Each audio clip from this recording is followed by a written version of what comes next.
Repepri, es verdad, sube la temperatura y para nada baja o se disipa a propósito de los escándalos con las fundaciones, caso convenios y en particular con un caso que yo quiero que conversemos inmediatamente. Tenemos dos interesantes invitados con quienes conversar, pero ojo, antes de contarles que hay una nueva autoridad de gobierno que está en la cuerda floja, antes de eso, entremos al caso Polizzi nuevamente, al caso Lencería. ¿Sigue dando más? Sigue dando más, porque si bien hemos estado intentando comunicarnos con ella permanentemente, la hemos intentado ahí contactar, ella ha tenido tiempo para, y lo sabemos, no solamente a través de una llamada telefónica, hablar con el real dueño, comillas, de su fundación, sino además de juntarse con él. Tenemos un titular, señor director, por favor, que queremos compartir con ustedes, se despliega en nuestra pantalla. Yo nunca postulaba proyectos porque no sé hacerlo. Yo no sé leer ni escribir. Habla el presidente de la Fundación En Ti, arrendada por Camila Polizzi, y acusa incluso amenazas. Estamos hablando de Gerardo Silva. ¿Qué les parece si entramos en esa declaración y les presento a nuestros invitados? ¿Les parece? Sí, mira, aprovechamos de saludarlo, Sebastián. Mucho gusto, ¿cómo están? Muchas gracias por estar aquí, porque son varias cosas las que nosotros podemos sacar aquí, poner sobre la mesa. Sobre todo porque además se trata de un comportamiento que llama bastante la atención. No es que ella esté incomunicada, es que sus comunicaciones son bien específicas y finalmente la comunicación que tiene, por selectiva, ejemplo, con el presidente de esta fundación, es precisamente para de alguna forma resguardarse. ¿Quién habló con él? Tenemos nuestros equipos desplegados de prensa de Canal 13. Pablo Becerra está en contacto hasta ahora. Pablo, te comunicaste con Gerardo Silva, esta persona que dice que recibió acusaciones. ¿Cómo te va? De primera fuente. Buenos días. Hola, muy buenos días. Sí, oye, a Gerardo Silva, nosotros acá, el equipo de Tele 13 Concepción, lo conocemos hace años. Él es dirigente vecinal, ahí del sector de Barrio Norte, también en Chehuayante. Siempre ha estado en iniciativas, digamos, de índole social vecinal, en rifas y en ese tipo de cosas. Pero él ayer nos dijo en la declaración que tuvimos en un diálogo que hicimos con él, que él no sabe leer ni escribir y que por eso jamás podría haber diseñado ni postulado a estos proyectos millonarios, particularmente el que fue financiado por la Gobernación Regional del Biobío, donde nos encontramos en este minuto, por 250 millones de pesos, y donde él asegura que la ejecutora real de este proyecto, la ex candidata alcaldesa Camila Polizzi, ha estado intentando silenciarlo. Pablo, eso, justamente a propósito de lo último, de qué forma ha intentado silenciarlo, porque nosotros ayer dábamos cuenta de este audio y lo analizamos bastante. Pero entiendo también hubo una reunión previa que alguna vez nosotros dimos cuenta, pero no sabíamos qué pasó allí, más allá de que se juntaron más o menos una hora. Cuéntanos tú los detalles.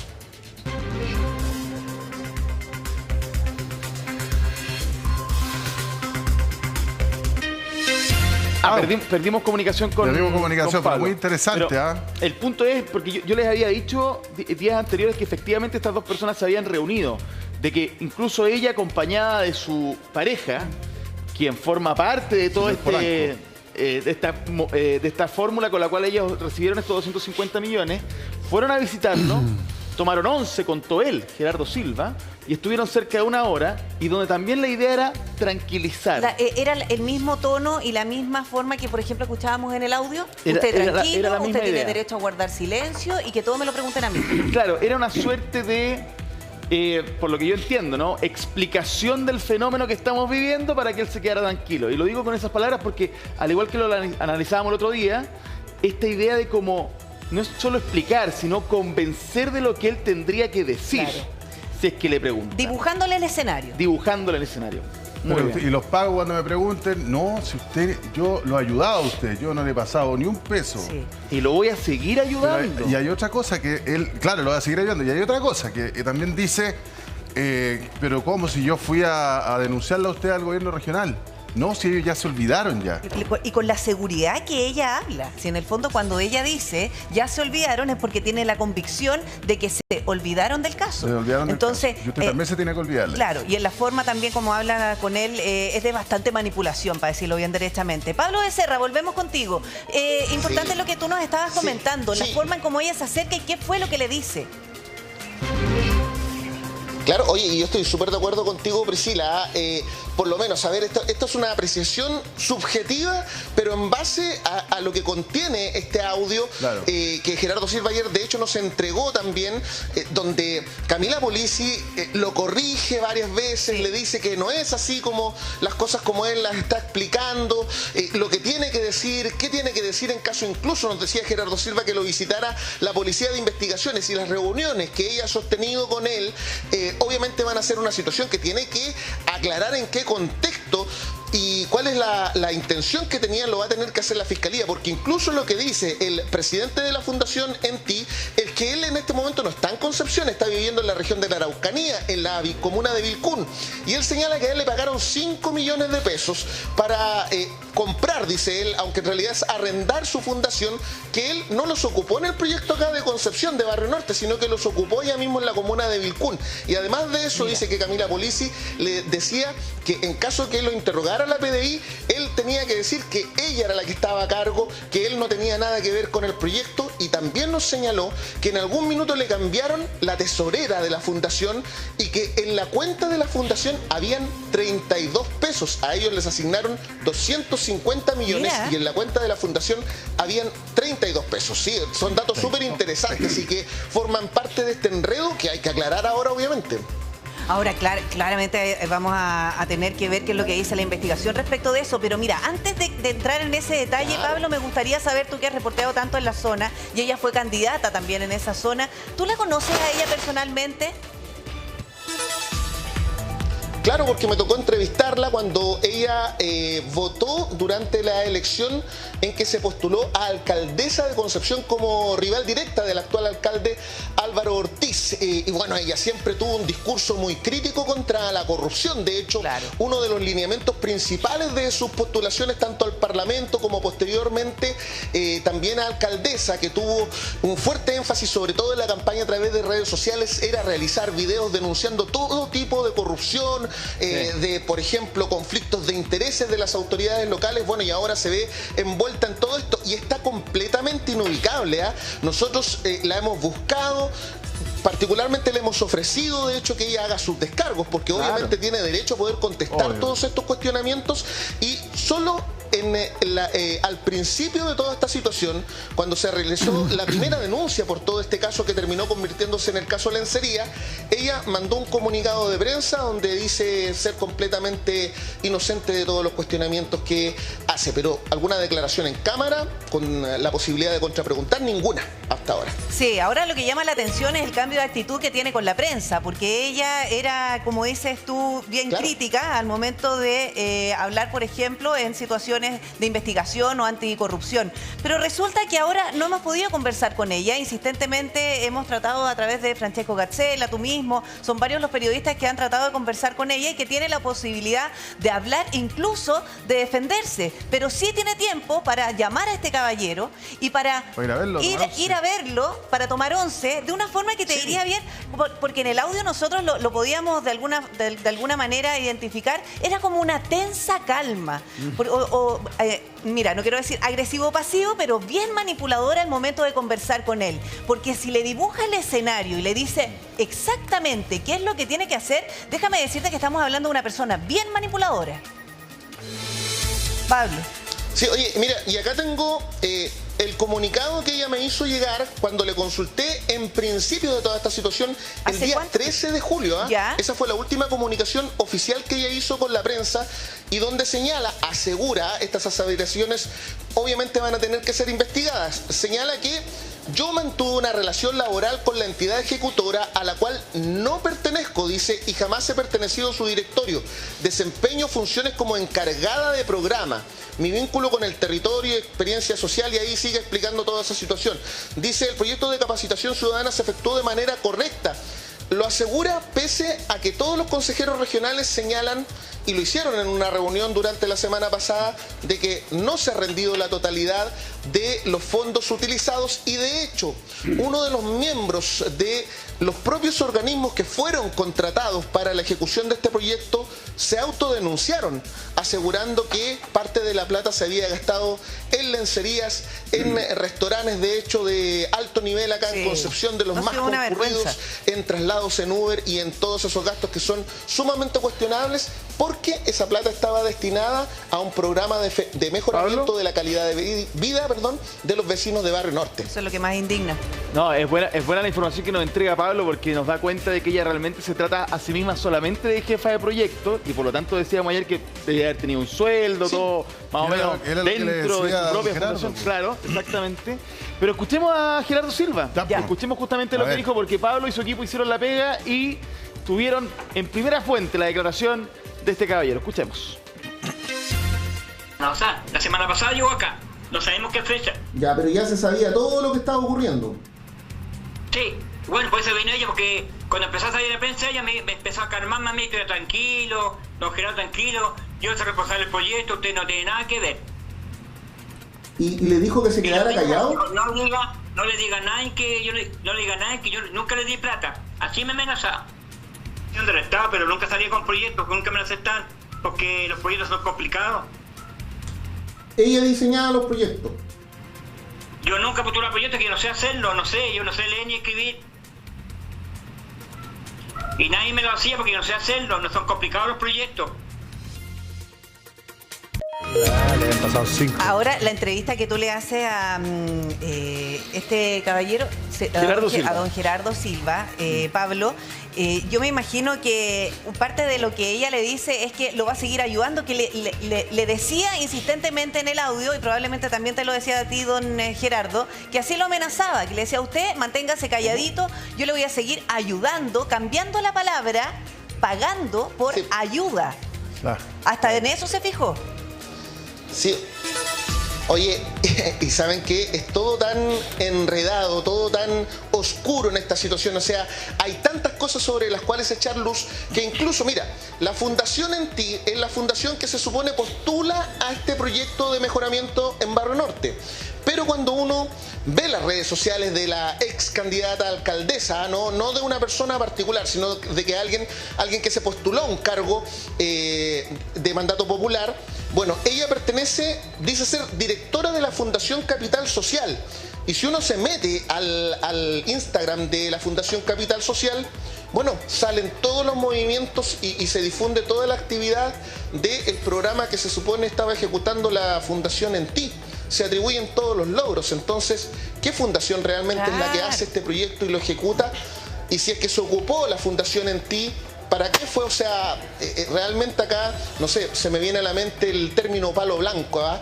En este caso, es algo obvio que tiene que aclarar la Fiscalía, pero de verdad que cuando uno entrevista a Gerardo, cuando le pregunta cómo funciona su fundación, cómo diseñó él el proyecto, qué información tenía de los avances, él nos dice que no sabía nada y que cuando intentaba averiguar o denunciar, se le cerraban todas las puertas y lo ponían derechito. Así que es bien cuestionable todo. Muchas gracias, Pablo. Excelente la entrevista, en todo caso, a don Gerardo. Sí, por supuesto. Muchas gracias. Que Pablo siga buscando a Camila. Ojalá la encuentre para que tenga mayores declaraciones. Absolutamente. Oye, bueno, queremos integrar esta conversación porque es muy importante a propósito del caso Lencería entender cómo salió la plata, de dónde viene, quién hizo el traspaso. Vamos a conversar con Javier Sandoval. Exactamente. Vamos a conversar con Javier Sandoval, consejero regional del Biobío. ¿Qué le parece a usted este caso, Javier, que tiene que ver justamente con dineros de la gobernación? Buenos días, gracias por el contacto. Nos parece alarmante, da cuenta de una política pública decadente que ha sido impulsada por el actual gobernador Rodrigo Díaz, que reniega de la fiscalización, del rol que incluso los propios consejeros regionales tenemos por ley y que le hemos estado exigiendo reiteradamente y que bueno, él ha obstruido junto con sus equipos a lo largo de más de un mes.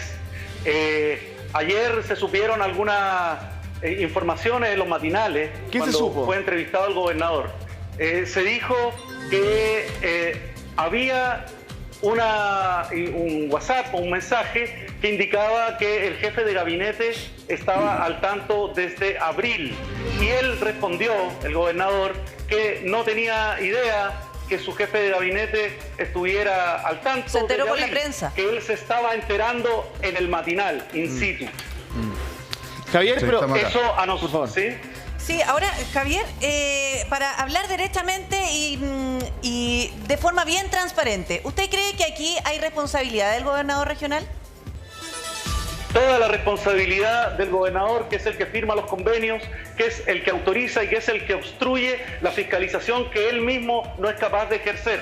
Pareciera que optaron por esta forma de financiamiento, por este método, justamente debido a la dificultad que existe para rastrear estos fondos, que es lo que declaran permanentemente, porque en Cercotec, en Corfo, en otros organismos públicos la fiscalización es posible. Acá es un lío para llegar y congelar cuentas bancarias. Además podría haberlo hecho.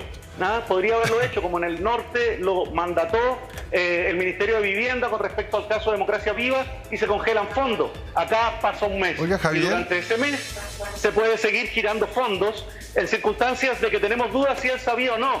Porque él se entera ayer que su jefe de gabinete sabía, pero la prensa hace 3 semanas que ha manifestado y mostrado Pero, denuncias Javier, de una fundación arrendada. Entonces es imposible que todos supiéramos que existían esas denuncias y él no.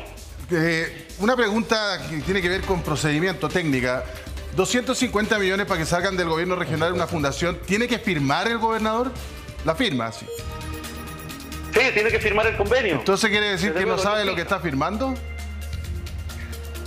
Por lo bajo, digamos, por lo bajo. Pero, como digo, es difícil en este caso porque hay un segundo antecedente. Consideremos que en las mismas entrevistas que se le hicieron a don Gerardo Silva, él manifiesta que ha venido 3 veces al gobierno regional. ¿Con quién se ha reunido? Fíjese que la denuncia conocida, de la cual se hablaba el día de ayer, es de abril. Pues bien, las facturas de gasto de la OTEC, que tienen que ver con gastos en comida y lencería, no son de abril, son del mes siguiente. Son de abril, mayo y junio. En mayo, sí, Claro. sí, exacto. Entonces, se pudo Javier. perfectamente haber actuado. No congeló los fondos, no hizo ninguna denuncia, no suspendió el programa para que dejara de ejecutarse y poder investigar, no hizo nada. Javier, Es responsable. Javier, mire, hay una situación que a mí me llama mucho la atención y tiene que ver con el audio que escuchábamos durante el fin de semana de Camila Polizzi al momento de conversar con don Gerardo Silva. Porque ella dice, él dice en algún minuto, ¿se acuerda cuando usted la fue a acusar? Y ella dice, no, ya se olvidaron de eso. La Y gobernación. resulta que en la gobernación se olvidaron. Ahora, ¿por qué tenemos que creerle también al Gore que no sabía y que su jefe de gabinete sí sabía desde abril? Entonces hay demasiada Exactamente. inconsistencia y quiero preguntarle a usted, ¿por qué cree que el gobernador regional le pasó plata a la señora Camila Polizzi? Señorita. Mire, es inverosímil que digan en el gobierno regional que no sabían, cuando desde hace tantas semanas que este caso está y mientras tanto la fundación ha seguido girando. Lo que pasa es que aquí hay un patrón de gasto de un gobierno regional que ostenta, digamos, tener el gasto más efectivo de todos los gobiernos regionales de Chile, pero que es al mismo tiempo el gobierno regional, el único en todo Chile, donde las presidencias de las comisiones no se pueden autoconvocar. Se depende de la discrecionalidad del gobernador. Esta misma semana no tenemos comisiones, ni una. Y la semana pasada no comisionó la comisión de fiscalización. Entonces acá hay una práctica que creemos que es concertada y por parte de muchas fundaciones y ONG y tiene el consentimiento Javier, y la anuencia del gobierno regional y el gobernador. Pero para entender bien, porque efectivamente uno podría pensar que la querella del gobernador y su equipo por este caso llega absolutamente tarde después de todo el tiempo que ha pasado. Pero usted está diciendo más cosas, está diciendo que él obstruye la posibilidad de ustedes como consejeros de investigar. ¿A qué se refiere? ¿No les da información? ¿No los recibe en su oficina? Porque igual de todas maneras tienen que enfrentar un consejo en cierto minuto, más allá de las comisiones. ¿Qué significa esto de que usted diga no nos permite investigar o fiscalizar? Bueno, junto a Camila Rivera, consejera con quien comparto bancada, nosotros propusimos y solicitamos una sesión extraordinaria, pública, para que además tuviera acceso a la prensa, y nunca fue recogido aquello, lamentablemente tampoco por la mayoría de los consejeros. Piero Blas se sumó, pero el resto no. Y al mismo tiempo nosotros hemos pedido los antecedentes. Fíjese usted que cuando con 2 semanas de tardanza, recién el administrador regional, Rodrigo Martínez, se dignó a asistir a una comisión del CORE a dar explicaciones, mostró un público y ni no lo dejó.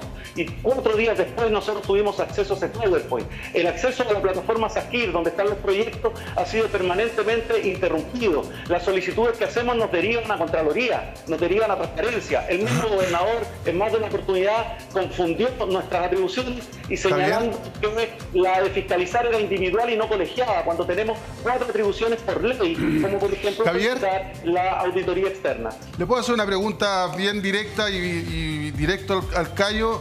¿Acá el gobernador, a su juicio, tiene una responsabilidad política o va más allá? Política y ética. Tiene una responsabilidad absoluta por las malas prácticas, por el funcionamiento autoritario, excluyente, sin participación que ha tenido, y además porque evita que había un nicho para desatar una política personal y de acuerdo a sus intereses políticos y de sus redes de poder, sin contar que es una institución relativamente nueva. El problema es que, a diferencia de otros gobiernos regionales como el de Ñuble o como el de la Quinta Región, acá se trata de un gobernador y equipos experimentados. Él fue intendente, ellos fueron parte de gobierno, saben cómo funciona esta cosa. Entonces, acá hay abandono notable y hay que ver también en la justicia si es que no hay ilícitos. Vamos a estar muy pendientes de cómo sigue todo por allá. Hoy día el gobernador anunció que iba a haber un sumario contra su jefe de gabinete, que iban a averiguar, que iban a investigar, que iban a hacer un montón de cosas. Seguimos comunicados, Javier. Muchísimas gracias. Gracias, Javier. Muchas gracias a ustedes. Ahí está, don Francesco. ¿Qué quiere que le diga? Oye, dijo muchas cosas a propósito. Incluso dijo que el sistema para conseguir información estaba un poco, no sé, intervenido, trabado. Bueno, 9:30 de la mañana. Ahora sí, Sebastián Sichel y Osvaldo Andrade nos acompañan. Don Sebastián, cuéntenos, ¿cómo ve usted, 2 exministros de Estado por lo demás, cómo ve usted todo lo que acabamos de conocer? Este caso Lencería, tiene nombre propio porque es muy particular. ¿Cómo lo ve usted? Ordinario, y déjame decirlo así de franco, es de un nivel de ordinariez como se robaron la plata, y lo voy a hacer bien franco, lo puedo decir, porque el caso en sí responde a un patrón que ya es bastante evidente con todo lo que hemos visto con las fundaciones. Son 3 características súper clásicas.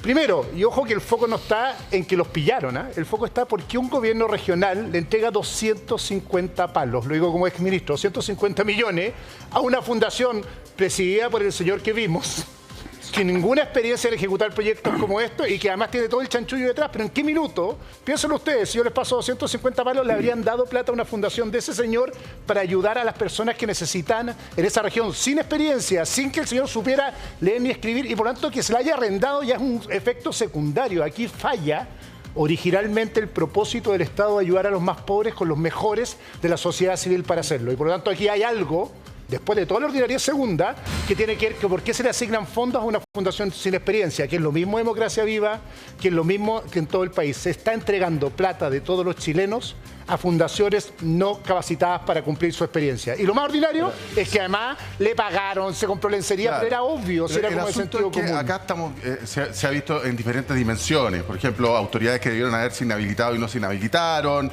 Estamos viendo esta cosa, como dices tú, Sebastián, que es... a decirlo poco elegante, para decirlo más fino. O sea, hemos visto un montón de dimensiones, pero también hemos visto, y viene hoy día en el Mercurio, que es un poquito la tesis de la Fiscalía, que identifica patrones y modos de operar comunes entre las distintas fundaciones. Esto, ¿en presencia de qué estamos, Sebastián? Cuando yo decía que hay un patrón, me acordé estudiando con mi hijo los patrones, es que hay un sistema que es bastante común en todos los casos.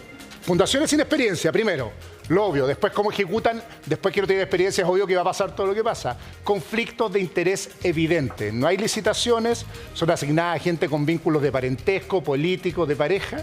Y una tercera cosa que es lo más grave, yo creo, sin fiscalización. No les pidieron boleta de garantía. En el caso de Democracia Viva había funcionarios que prestaban funciones en las 2 reparticiones. En el caso de una fundación en la 7ª lo mismo. Y por lo tanto estas 3 características, que es el patrón, demuestran que aquí hay un sistema para defraudar al fisco.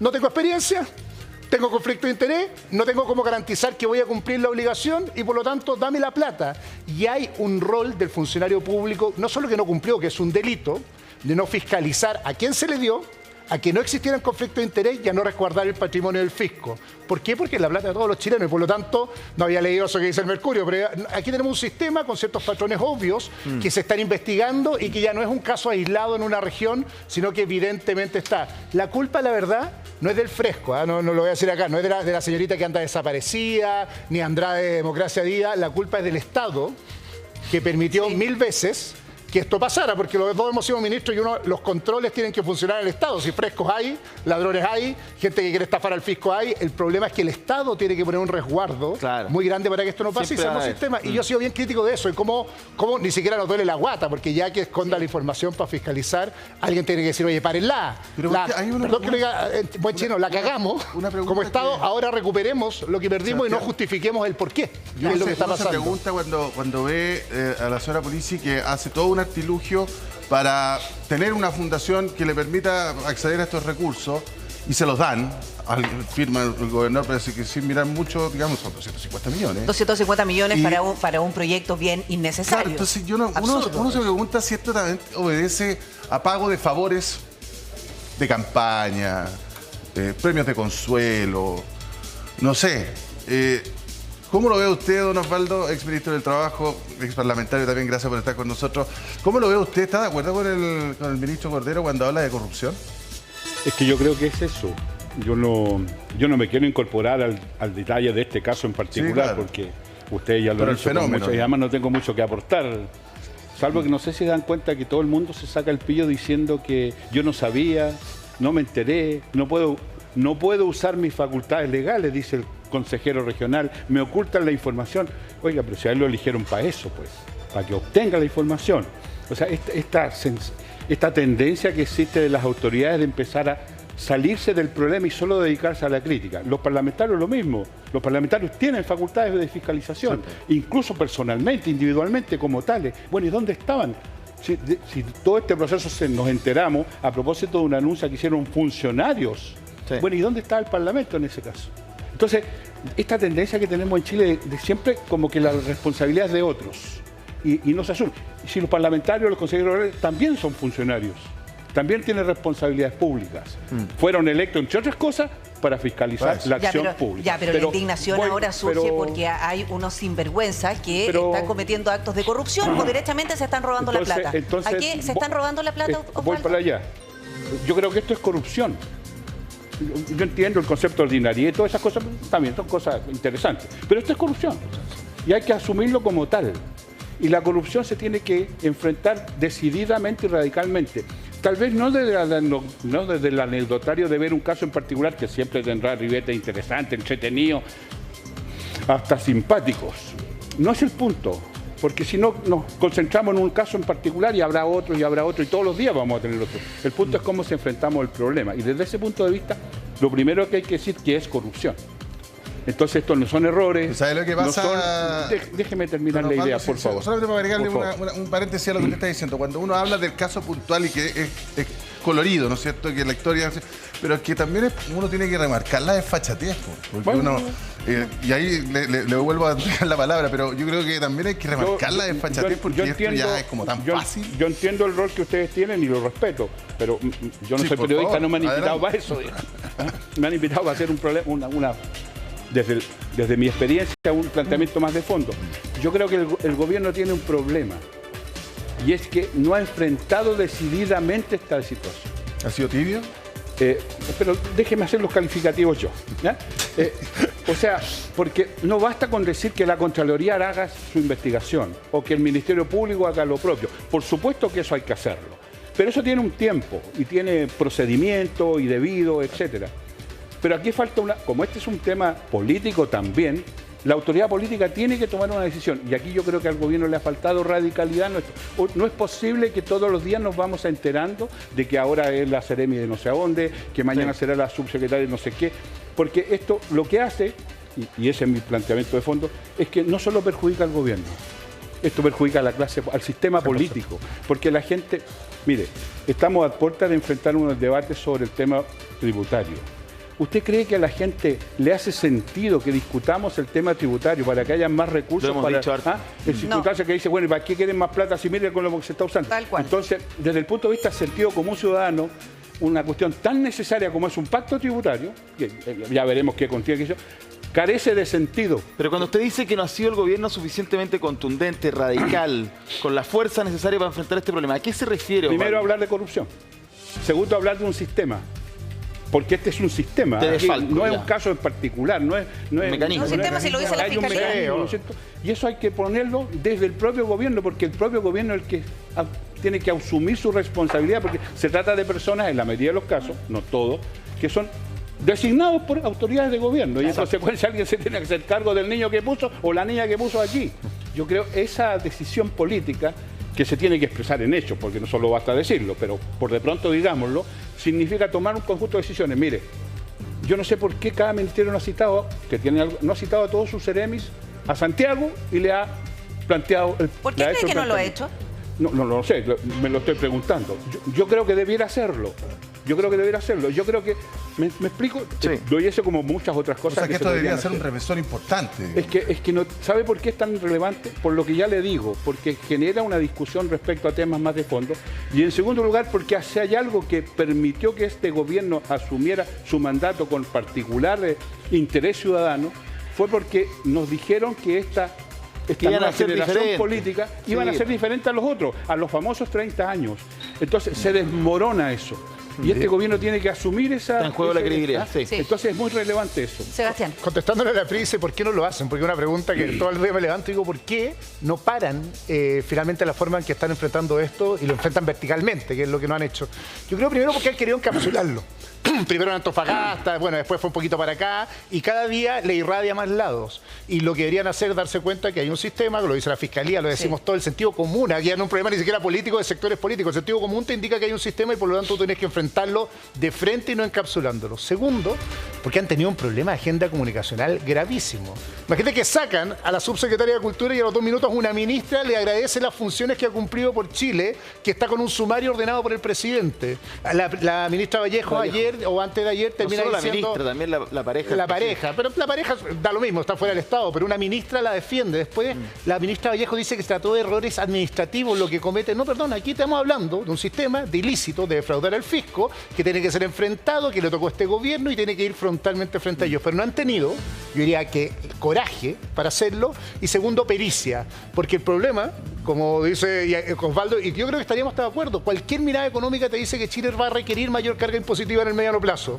Pero han provocado un clima que hace que estas conversaciones, la reforma de pensiones, la carga tributaria, sea inviable por no gobernar la crisis. Y yo voy a ser bien honesto en esto, y qué bueno que ayer por primera vez el ministro de Justicia habló de corrupción, después de un mes.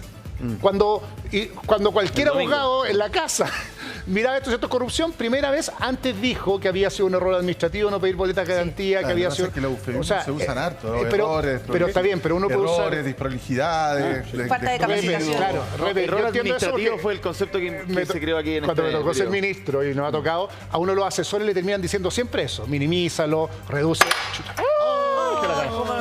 Alegría. Minimiza, reduce los costos y al final nada de eso funciona cuando tienes una crisis de esta magnitud. Eso funciona cuando tienes un accidente, un problema comunicacional. Acá tienes una magnitud que está afectando al Estado. Ahora, ¿qué significa dar esto? Esto es lo que uno nunca quiere que le pase en televisión. Que se le caiga el vaso. Pero a todos nos ha pasado. A todos nos ha pasado. Oye, puede que llegar a la universidad diciendo, oye, no, se me cayó el agua, por favor. No fue otra cosa. Está grabado, así que no te preocupes. Desviemos la atención. Desviemos la atención, ya. Un golpe, esto requiere un golpe de timón. Me refiero a un golpe de timón, no es simplemente decir, a ver, cabros, vengan para acá, todos los seremis subsecretarios, todos los que pueden tener trato directo con fundaciones, que queremos revisar esto, abrirlo y ver qué está pasando, sino que, como decía usted, Osvaldo, a nivel político mayor, o sea, es un golpe de timón que tiene que dar en el gabinete. Yo creo, bueno, primero no tengo nada que ver con el agua de Sebastián, porque en el ámbito de la especulación... fui yo mismo. En el ámbito de la especulación, hoy día capaz que me acusan... me tiró un agua. Nunca está de más decirlo. Alguna vez sucedió, acuérdense, claro, con una ministra. Yo soy como Glenn y me multiplico si me tira agua, así que puede ser peor. Mire, yo lo que creo es que aquí hay que ser una transformación general respecto, primero, a las precariedades del Estado respecto de esto. Déjeme darle 2 ejemplos. Aquí se ha demonizado las corporaciones y fundaciones y eso creo que es un tremendo error, porque hay corporaciones y fundaciones que hacen una gran labor. Y las corporaciones municipales se han demonizado a propósito de las experiencias que han sabido este último tiempo del mal uso de...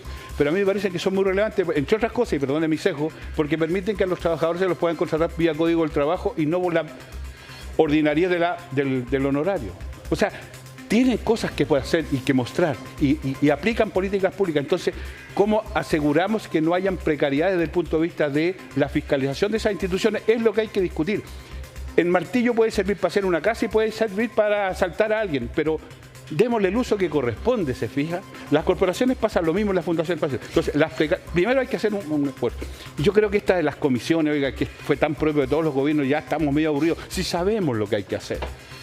Fíjese que hoy día para armar una fundación uno lo hacen las municipalidades. Antiguamente era Ministerio de Justicia con informes de investigaciones. O sea, tienen códigos civiles. Hoy día es tan simple como ir a la municipalidad e inscribirla. Y por eso es que nos encontramos como caso de un señor que preside una fundación que ni lee ni escribe, no tengo nada contra ello, y que además no tiene idea, y que fue a denunciar porque le habían pagado la mitad de lo que le habían ofrecido. Pagado la mitad. Y por eso nos enteramos. Por eso digo, primero en ese ámbito. Y en el segundo ámbito, desde el punto de vista ya estrictamente político, yo creo que el presidente debiera asumir esta tarea y tomar decisiones radicales. ¿En qué sentido? Ejemplo, por favor. Por ejemplo, yo recuerdo que cuando fui ministro de Trabajo heredé un problema que había en la 5ª región a propósito de los programas CENSE. Y lo que hice fue, yo cité a todos los CEREMIS al ministerio. Y les dije, mira, esto, o sea, esas cosas se hacen. Entonces, presidente, debería citarlos a todos. Sí, yo creo Estoy dando un ejemplo desde el ámbito ministerial. El presidente a lo mejor podría hacer esto mismo con los ministros. O tener una reunión definitiva con el señor Contralor y que el Contralor le diga, mire, o pedir que se apuren las cosas. O sea, hay muchas cosas que se pueden hacer porque lo que tiene que aparecer, y en eso comparto con Sebastián, lo que puede aparecer no es un gobierno que se encuentra arrinconado y que todos los días está a la espera de que nuevo aparece. ¿Se fija? ¿Y eso es lo que ve usted? Es que yo creo que es lo que ha pasado este último tiempo, porque lo que, o sea, perdón, uno hoy día se levanta en la mañana después de los portonazos, ¿no es cierto? Lo que ve después, en qué lugar de Chile hay un problema con una fundación o corporación, sí. y digámoslo, ya esto es más allá de la autoridad de gobierno, pero también ya están los gobernadores regionales que tienen autonomía propia porque son electos. De otros partidos, o sea, se fija que hay un entramado que debiéramos enfrentar, y al mismo tiempo yo le pediría a los actores de la política y también a la oposición, y en esto quiero ser sumamente sincero, hay un límite de la crítica. Cuando la crítica se transforma en una crítica que no apunta a la resolución del problema, si solamente quedarse en eso. Pero ayuda a visibilizar una situación que es impresentable, Osvaldo. Pero uno puede hacer una crítica, y es perfectamente razonable, y proponer un camino. Y las cosas no son contradictorias. Pero usted está hablando de, por ejemplo, lo de Juan Luis Castro, que hablaba de vergüenza. Por supuesto que estoy hablando también de los nuestros. Mire, a propósito de los 50... ¿Sabes lo que pasa? Es que eso tiene que ver un poco con lo que decía Sebastián, porque básicamente lo que muchas veces uno ve, o sea, uno podrá calificar cómo hace la oposición su oposición, pero el ciudadano dice, ya, porque alguien le ponga el cascabel al gato. Pero ¿le falta coraje al presidente? Sí, yo creo que va a tomar decisiones en circunstancias... Eso son palabras tuyas. Palabras mías, ¿no? Si quiero... mira, la presidenta Bachelet cuando tuvo un caso de menor envergadura que esto, ¿se acuerdan? Con Rodrigo Peñailillo, el caso de financiamiento de las campañas y todo, y ella en un programa de televisión dijo que le iba a pedir la renuncia a todos los ministros para reordenar su gabinete. Esa fue la decisión con estatura en un minuto de crisis republicana. Le pasó al Lago en su minuto. Los ministros se enteraron por la prensa. Por la prensa. Yo creo que el presidente, si no cambia su gabinete, no sé quién, es un problema de él, lo quiero ser, yo no soy como los que piden renuncia para eso, pero tiene que reconducir el gobierno porque el gobierno no solo está arrinconado, sino que no puede gobernar la agenda.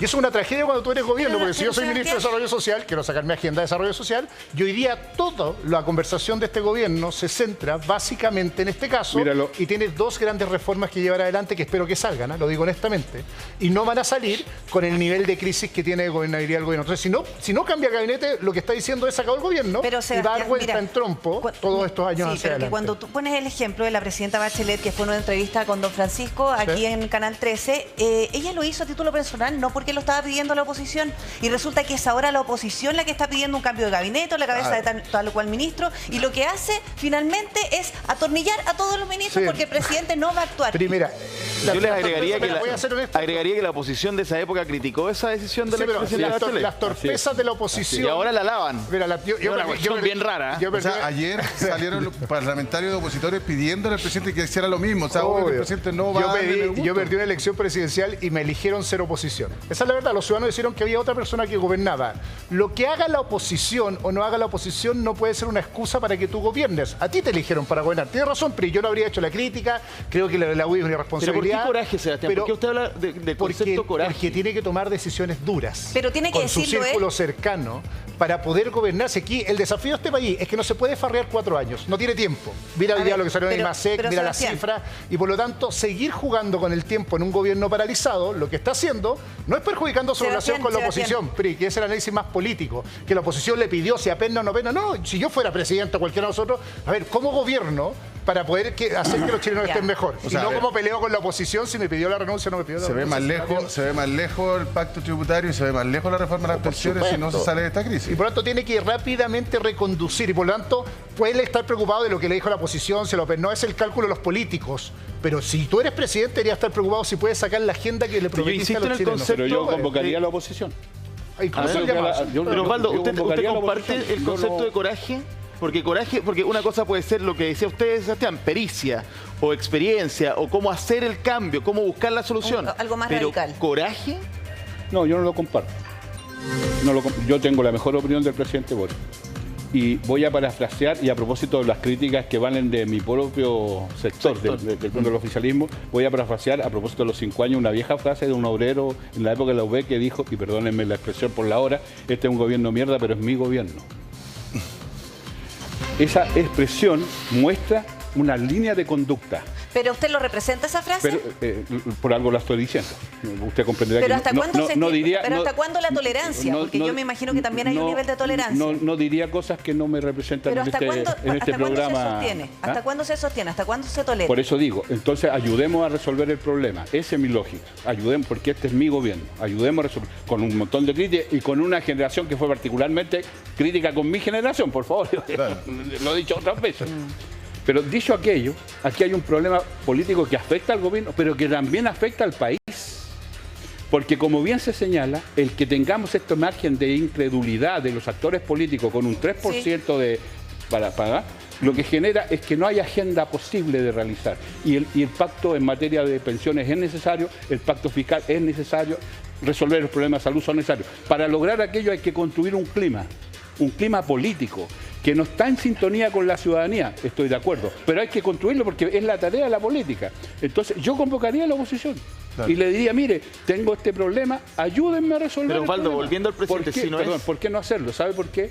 Porque finalmente, si no se resuelve este problema y se mantiene, va a venir otro gobierno. Pero si no es coraje... Pero usted cree que convocando a la oposición, porque finalmente, ¿por qué le va a traspasar la responsabilidad a la oposición al momento de reunirse? No le estoy pasando pero ¿qué señal va a dar el gobierno para reunirse con la oposición? ¿Qué ofrecería a cambio? Pero si no ha habido gobierno en Chile que ante un problema terrorista no conversa con la oposición, si es parte de los ritos democráticos que tiene el extraño. Es lo que está pasando ahora. Bueno, pero si no digo...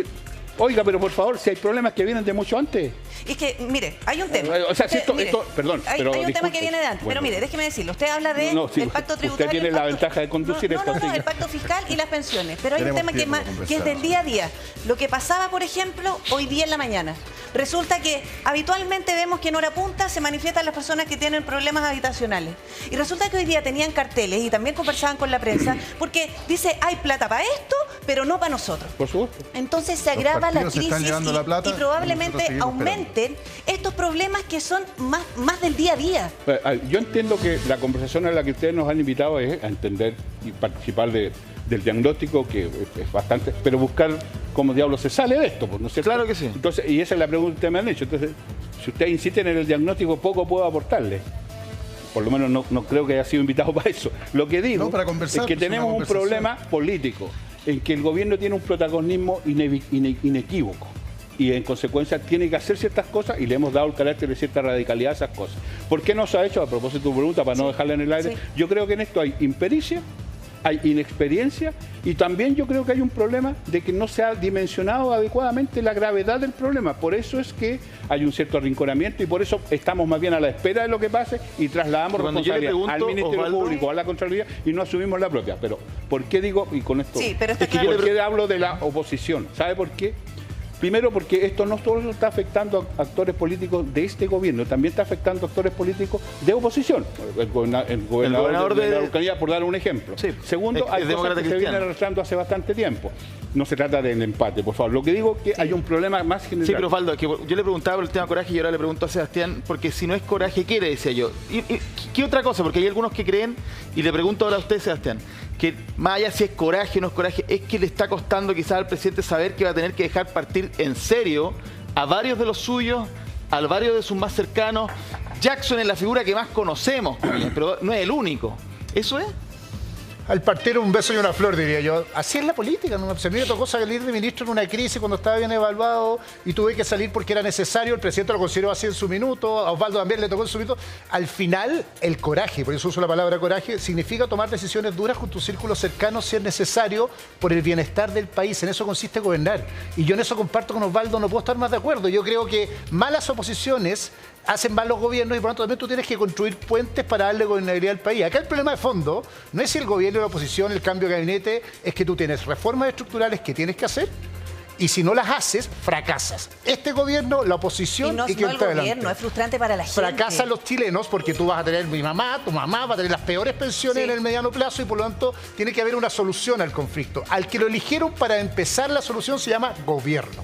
En eso consiste gobernar. Y a mí lo que me pasa, Francesco, ahí, y creo que mi crítica más dura, es que el gobierno no solo lo he visto arrinconado, lo he visto sin una forma clara de tomar una decisión de cómo enfrentar esta crisis. Lo he visto nublado. Lo he visto a lo Antonio Orellana, la ministra, felicitando a la Seremi, lo he visto a la subsecretaria, lo he visto sacando por goteo una Seremi hoy día, una subsecretaria mañana, un ministro anterior. Y por lo tanto, parece ser que lo que está haciendo no solo ser reactivo, sino que está siendo torpe, porque los ciudadanos todos los días ven esta teleserie. A mí me invitaban a este matinal hablar de seguridad ciudadana y Portonazo hace 3 meses hablamos de eso, que es lo que queríamos estar hablando en general, pero hablamos de esto porque este robo es más de una magnitud mayor y además hace fracasar al Estado. Entonces hay algo bien de fondo, que es lo que a mí me preocupa. Que en esta crisis, mientras nos entretenemos como jugar al ajedrez político, la oposición, el gobierno, lo que está pasando es que van a pasar otros 4 años sin que hagamos los cambios que hay que hacer. Chilenos sin pensiones, el Estado cada día con más déficit fiscal, disminuyó la pobreza gracias a la CACEN, o sea, la CACEN demostró que disminuyó la pobreza gracias a una PGU mayor, transferencia directa del Estado, no tenemos más plata para recaudar más, y mientras tanto jugamos al ajedrez político, porque para eso lo eligieron, ¿no? Es el costo, no solo del robo o la lencería de la señorita del Biobío, sino que están pagando el costo de que se jubila este año otra generación más que va a tener las mismas pensiones del año anterior y el próximo año el Estado sigue financiando sus transferencias a partir de deuda y no mayores ingresos fiscales, que el crecimiento se retrotrae. Esos son los costos de estas decisiones. Por lo tanto, insisto, más allá del anecdotario, si el ministro dijo, no dijo, si no sé qué, la falta de conducción del gobierno ha hecho que esto se empantane hasta tal punto que estamos, después de 2 años de gobierno, exactamente igual en materia de cambios. Y yo soy de aquellos que creen que tiene que haber cambio en Chile y por lo tanto de alguna forma tiene que tomar la conducción. Y esto, la frase que citaste de la UP, Osvaldo, o lo que dice Castro, me parece que es la peor forma de solucionarlo, no por ti, sino lo que dice Castro, que parlamentarios de tu gobierno se te están descolgando. Y por lo tanto lo que tú tienes que hacer rápidamente es reordenar no solo el rebaño al frente, primero tu rebaño.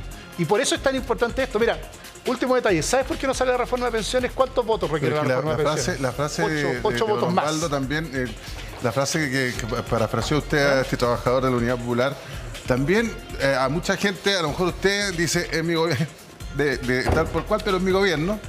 Pero a lo mejor hay muchos que dicen, chuta, pero yo tampoco me voy a hacer cargo de esta cuestión, mal que mal esto.